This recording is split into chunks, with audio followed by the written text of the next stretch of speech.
Our next storyteller then is going to be another Moth regular we have here, and it's Shira. Shira, come on up to the stage. There we go. All right. She's making her way. There she is. Just right. The first time I came to the Moth was 2 years ago for the Father's show, and I got to tell a story about my father, Adam Lubert Lachele. And despite the fact that Lubert is an awesome name, most people call my dad Latch.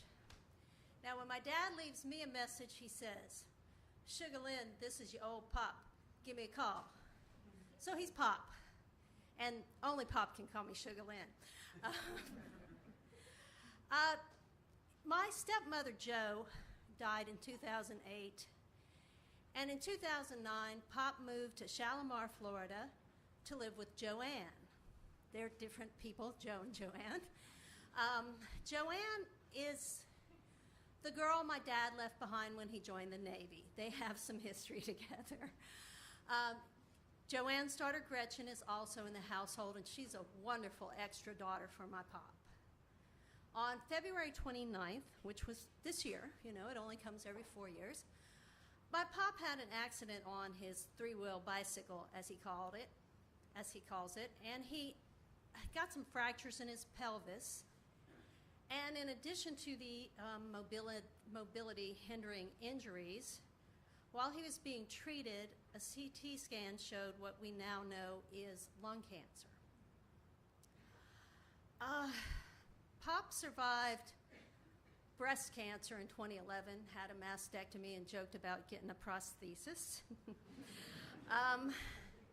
This is a little more complicated. He's had COPD for years. The lung cancer's a little trickier to treat. My sister Patty, she who gets things done, decided that we should go to Shalimar, Florida for Pop's 79th birthday, May 15th, and surprise him. And she wanted the siblings to go. I had to ask, can I bring Gus? That's my husband, Gus. And it's like, okay, yes, you can bring Gus. My sisters left their husbands at home because their children are actually children. My child's a man. My brother didn't come because of his health issues and as well as our mother's health issues. Patty reserved the condo because she gets things done. In the couple of weeks between the planning and the actual visit, we went back and forth as to whether it should be a surprise. Since we decided it was a surprise, each time I spoke to my Pop, I had to kind of not say, "See you soon." So when the weekend finally came, I left all my Bernie Sanders t-shirts at home and packed my Life is Good t-shirts because nobody's going to start an argument over Life is Good. I don't know, is the dog, Rocket, a Democratic Socialist? Maybe. Gus and I drove. My sister Beth drove from Southwest Louisiana. Patty flew. Gus and I went to pick up Patty from the little tiny airport in Fort Walton, and y'all, parking was 50 cents. Beth arrived at the condo at about the same time on the May 14th as Gus and Patty and I did from the airport, and thus started surreptitious text and phone calls between Patty and Joanne and Gretchen to get this dinner underway. We went to Longhorn Steakhouse at 5 p.m. If it's your dad's 79th birthday, you eat dinner at 5 p.m. And we asked for a waitress called Little Kim, not Lil Kim, Little Kim, who was in on the plan, on the scheme. We decided we would all sit at the same side of the table so Dad could gaze upon his lovely daughters and his son-in-law, Gus. And so when they finally got there, the waitress, the hostess got them to the table. It took a while because remember my dad had that three-wheel bicycle accident. When they get to the table, we say, "Happy birthday." Y'all, Dad was stunned. I think he didn't know what was happening at first. It's like, my daughters are here. And we had a wonderful meal. Dad was stunned throughout it all. Instead of getting cake and ice cream from the steakhouse, he opted to get a bottle of Tabasco sauce. And Joanne had cake and ice cream at their house. We went back to their house, had an excellent visit. Good cake, good ice cream, good company, the kind of visit you have when you're with your family. By the time we got home that night, it was probably only 8:30, but it felt like midnight. Sunday morning, Beth left right after breakfast. She wasn't able to get the day off on Monday the 16th. I think she spent as much time driving to and from Florida as she did in Florida. And Patty, Gus, and I went and spent the day with Dad and Joanne. Now, you know when you're a kid and you have to spend the day at some obscure relative's house, like some great uncle's house, and you don't know the neighborhood, and I thought it was going to be like that. It wasn't. It was great. It was fantastic. Joanne was hostessing so hard. Gus wanted to tell her, sit down, Joanne, we're adults. Well, we just had a fantastic day. My brother called while we were there. We visited. At one point, the TV was changed from Fox News with the sound off to bull riding with the sound off. And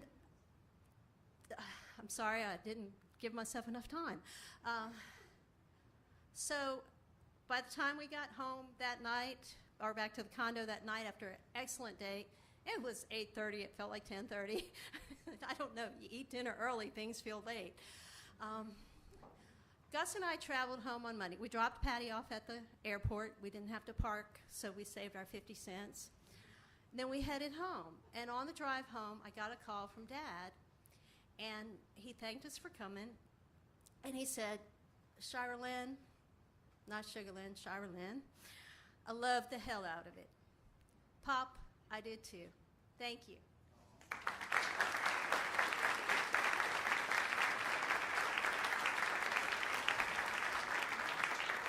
She loves the hell out of him.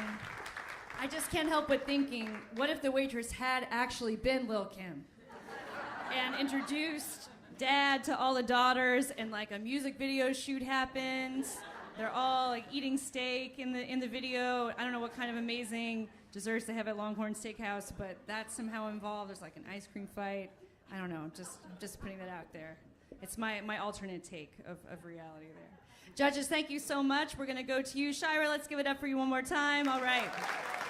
Judges, we're going to go to you. We will start with Dockers Models. What do you have for us? 8.6. All right, there you go. Go ask your mother. Go ask your mother. 8.4. All right, there we go. And Dana turned around in a fit of something. I don't know what. No sudden movements, Dana. No sudden movements. Over here, Daddy Issues. What do you guys have for us? 8.7. Okay, there we are. She's got her eye on something. I don't know what it is. That fly? Did you end up getting that fly? She's just ready for the next story. By the way, we've answered our trivia question about Six Flags. It is as I feared. I am sorry to report. The Six Flags over Texas, because it did start in Texas, are Spain. They are the Six Flags that have flown over Texas. Spain, France, Mexico, the Republic of Texas, the Confederate flag. Yes. Come on, guys. I can't even believe that that's true, but I kind of knew that it was. Very disappointing. It's not amusing. It's an amusement park. We're done with this. And finally, the American flag. Apparently, these are the Six Flags in all the theme parks around the U.S. Who knew? I didn't want to bring it down and have you all hate Six Flags and feel that you can never ride the Batman roller coaster again or have a funnel cake or something like that. But I had to inform you of what the Six Flags were. None of us wanted to know the truth. You're not a bad father if for some reason you take your child there for a field trip. We understand these things.